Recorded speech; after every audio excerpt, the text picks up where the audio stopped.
the big thing of this week, which you mentioned way back at the beginning when I started talking somewhere around the 1800s, is the is these things behind me. And if you're not watching this on YouTube, it is the Xbox wireless headphones. Okay, so obviously, if you're listening on the pod, I'll do my best to describe them. Very usual Xbox fare.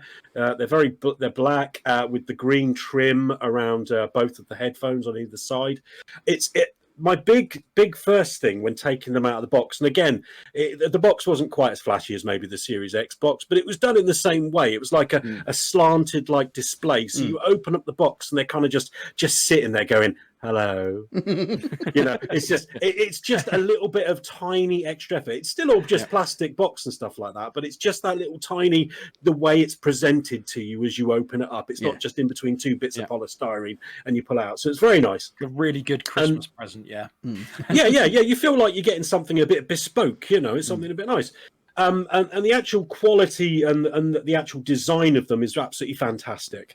They're really user friendly, so very comfortable for a start. Putting them over my head, they fit very easily, and there's still a bit more give in there. And I've got a fairly big head. It's quite empty, but it's fairly big. So they're even gonna fit a head as big as Craig's. And then on the side here, on the right, I know. And the actual dial for turning up the volume is this whole big dial on the right hand thing, and it's so simple to use. It's really, you just reach up. There's no like little buttons to fiddle around with. You just turn it up and down, and there you go. It's and then on the left hand side you've got the same control, but it's the mix, game volume, and voice chat. Yeah, and again, there's this little sweet spot in the middle where you can feel it really easily when you get to the middle part, and then you can just do that. And one of the things I used to have with the Astros I had before this. And I don't want to upset my wife because she bought them for me and they were fantastic and they did really well. But one of the main grievances I had with them was how you had these buttons at the back, like 3 buttons to change the voice and game chat sort of like volumes. And I could never get it to work properly. It was just really, really fiddly and difficult. The amount of times we sat in chats, didn't we, with me going, hello, can anybody hear me? Because I couldn't hear any of you guys, and all I could hear was the game. And then I'd try it the other way because it wasn't. This is so simple and it works so fluidly. It's fantastic design. Sorry, Phil, you got a question? I was to say, well, first on the Astro thing, they fixed that with the software update because I have the newer version. It does the exact same thing when I got them out the box on software version 0.4. You press the button, it goes all the way to game, and you press it, and then it goes all the way to audio, and then it's forever to balance it out. Just a thought. But more interested because I'm very keen to know about these. Just for preference, I have a pair of Astro A50s and I have had a horrendous time with them. I'm on my 4th pair because they consistently drop the connection. So bad, they drop out from the base station every time it changes an episode on Netflix. So it's obviously something to do with the audio encoding. So like you watch one 25-minute episode, then it goes next episode, pings over, and it drops the signal.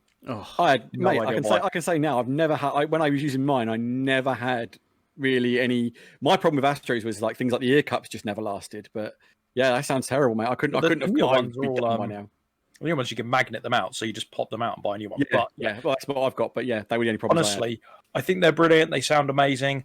I would never in my life recommend them to anybody because they're just a terrible experience. They're a brilliant, terrible experience. But I am very interested because, again, if I was to chop these in and just give up on them, those Xbox heads are something I'd be interested in. You've got A50s, Alan. What's your opinion on the audio quality? Like similar kind of bass, less bass? Talk to me, bro. Tell me what I need to know. So you've peaked too soon, Phil. I haven't finished talking about the design features, and I haven't started talking about the quality. So you've peaked a bit soon, my friend. Just hold that thought, and we'll get to the sound quality. Phil, do you have this problem often? You peak too soon quite often, mate. Yeah. Every time. It's a one and done. Just Skadowski does it, right? You peak too soon. Okay, so just before Phil peaks, let's just finish off with the design features. So, and I'll address your question very shortly, okay? So what else we have on here is we also have, it's extremely simple. You literally, just the same as your controller, there is an on-off button at the back here, which you hold down to pair it with your Xbox. It is as simple as that. No messing around with cables, nothing at all. You just hold it down, hold down the pairing button on your Series X, boom, a couple of seconds later, they've paired up and you're listening. Absolutely fantastic. You turn it on, you turn it off with a simple press. the microphone at the front here is very, very small. But I think we were playing the other night, weren't we? As I said, on ESO, on Elder Scrolls Online, Craig, and you said it sounded more. Yeah, Let's see. You said it's. Yeah, so you said it sounded really, really good from your end. You could hear me perfectly fine. Perfectly clear. Considering how it's this really small, and it doesn't get in your face. So you can, if I could still eat burgers, I could sit there and eat quite happily, eat a burger, while still being able to let everybody hear every munch and chew while I'm in the pie. Like Jules does. Yeah. Well, the important thing about an Xbox headset, you have to be able to use the mic to eat really loudly and infuriate everybody you're playing with. Exactly. But what's really, really cool design feature is that it's just a very simple button underneath here, which you can feel really, really easily. That you literally just press, and that mutes your microphone. Sorry, it's under here. Yeah, and you literally just reach up, tap it the once, boom, you're muted.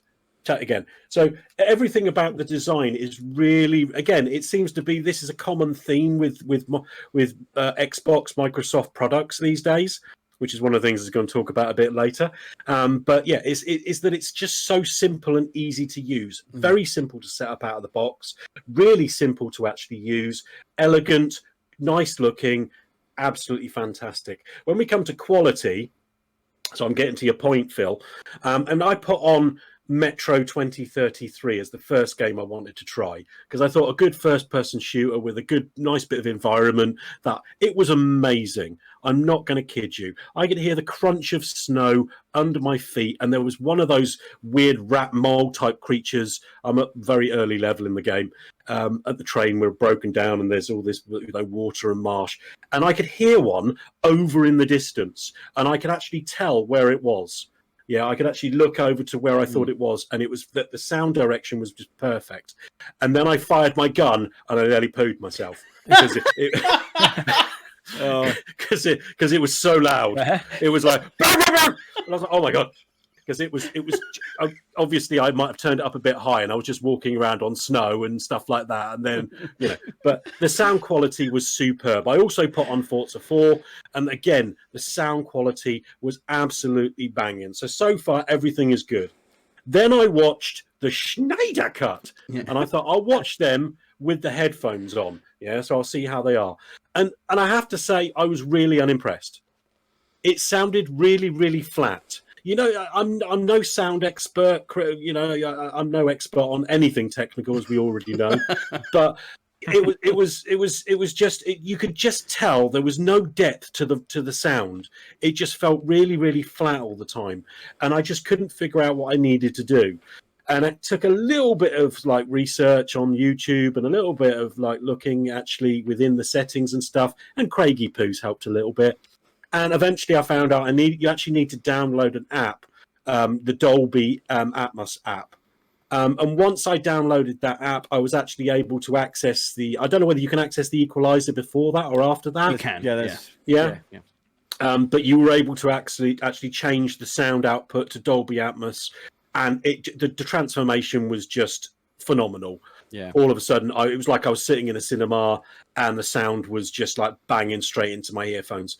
As far as the comparison between the Astros, I'd say the Astros are at least 100% more expensive than this. These are £90. The A50s are in the region of what, 250? 250. Yeah. No, 299 for a set. Well, there you go. There you go. You can get them for 250, but they are exactly. They're an retail, expensive piece of kit, and I have to say, if I had to compare the two, I really wouldn't have felt that I was being begrudging. That I was losing anything as far as sound quality by listening through these Microsoft headphones rather than the A50s. I didn't feel like I was sitting there going, well, this is really good, but it's not quite as good as the A50s. And I love the A50s. I really, really did. And there are no technical issues with them. They do not cut out after each episode. I can very much assure you of that. So, yeah, I would recommend these to anybody. For the price point they're at, they're a fantastic piece of kit. And I am very, very happy to have them. High praise, man. High praise. Yeah. Final question, Alan. Go on. You wear glasses. What are they like with glasses? Well, I don't wear glasses while I'm watching television. I only use glasses for reading, so I can't say. But I can tell you they are extremely comfortable. When I was wearing them, you don't even feel like you're wearing them after a couple of minutes. You forget. They're very soft, very soft. They don't feel like they're, and the sound, I don't know what you call it, but I can't. Isolation. Thank you, Chris. Ellie usually sits about 3 feet away from me, and my alarm went off the other night because I had to take my meds, and she's had to get up and tap me because I couldn't hear the alarm coming out of my phone, which is really loud on the right hand side, and I couldn't hear Ellie going, "Your alarm's going off." Yeah, so and I was having to tell you when you were getting text messages because I could hear it through the microphone. Exactly. So the sound isolation, you want to be immersed in that game or that movie that you're watching. These are banging, absolutely banging. Yeah, I think I'm kind of in a weird space with my headset because I've got a Steel Series. We covered this very early on in the podcast. I got these pretty much when we started, if memory serves. Same as mine. I had Astro A50s before, and I really like the Astros, and I can definitely tell an audio drop in terms of quality to my Steel Series. They're very, very good, but they're not as good as my Astros. And my biggest problem is at the minute, I'm just having a lot of problems with them. Like they keep turning themselves off, and it's like they're quite often when I turn them on, immediately turn themselves off. So I turn back on again. And sometimes that happens 3 or 4 times in a row, and they're getting really frustrating. Like I really like the headset, but it's getting to that point where when something gives you so much grief, you just can't enjoy it anymore. Yeah, it's kind of got to that point with it. And there's a couple of design things I really don't like about it as well. Like you talked about the dials on the side of the headset being so easy. I really hate the volume adjust on these things. It's a stupid little dial on one side and the party chat mixers on the other side, and they're just a bit rubbish. I really hate the way there's 4 EQs on it. Well, actually, let me rephrase that. I really like that there are 4 pre-stored EQs on it. I really hate the way they're the power button. So you'll occasionally just accidentally change EQs when you're turning them off. And it's like, I now have to cycle through all of them to get to the 4th one or the next one. That kind of stuff. So where it's brilliant, it equally really annoys me. So the only way to avoid that, I guess, is to overwrite all 4 profiles with the same profile I tend to like. But then that defeats the point of having 4 profiles, right? So, I mean, I'm kind of in this weird thing with my headset. It's like, the Xbox One looks like a really good choice. Yeah, I think you're at the exact same point I am, Chris. Is that you've got so many issues because your Steel Series headphones, they're what, 180 quid, give or take? 179 quid new, yeah. Yeah. The Astro A50s, 249 to 299. Yeah, they're both premium headsets. They both sound great. I tried the 2 and chose the Astros out of the 2. You kind of went the other way, and that was just because I had Astros, and I got fed up with problems with Astros like you, so ended up on Steel Series. For me, if Astros were better, I'd still have my Astros because the sound quality on them was unquestionably better than my Steel Series. But I would be with Craig. Craig says to me, goes, I don't think it's necessarily worth the difference because there's a big price difference. You're talking nearly £100, well, more than £100 retail difference in price. And I don't think the Astros are £100 better. But I do think that, all these premium headsets have got issues. And when you're spending that kind of money, you don't expect these kind of issues. And and again, like Alan said, the Microsoft hardware of late has just been, they just kill it in hardware. Has been very much on point. Yeah, I've got so much Microsoft stuff, and I believe in their hardware. I like their hardware. The Xbox ones just seem to tick all the boxes, bar maybe one for me. And it's that typical thing, isn't it, where I want to get them and I want to try them to see what the sound is like before I commit to them. But it's like, I'm the same. That's why I was hoping for Alan's non-technical opinion. Let's be honest about this. £90. I've spent £90 on a meal out of an evening. 100%. They're good value. They're incredible value. And I think that's I've spoken to a friend of mine who's a real audiophile, and he had them. He had to send them back because they weren't comfortable for him. But he said, they're very comparable to much more expensive headsets, but they're also. If you're really fussy about sound, there are some definite flaws in the sound, but at the higher end, very good.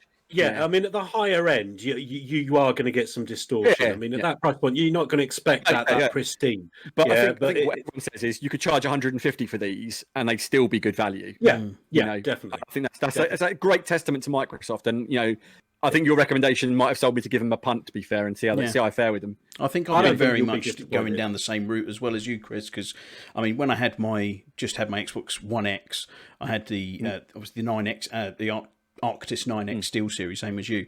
Not a single problem with them. Literally connect them every time. They worked perfectly. Never an issue. As soon as the Series X has come out, initially we had some issues with that. We also had issues with connections of controllers. So I'm assuming it's some kind of problem with the UI or with the Xbox Series X itself. But yeah, I'm starting to notice them because I hadn't been using my headphones a lot. I started to use them a bit more after you'd mentioned the problems you were getting. I was thinking, I'm sure I'm not getting them that bad.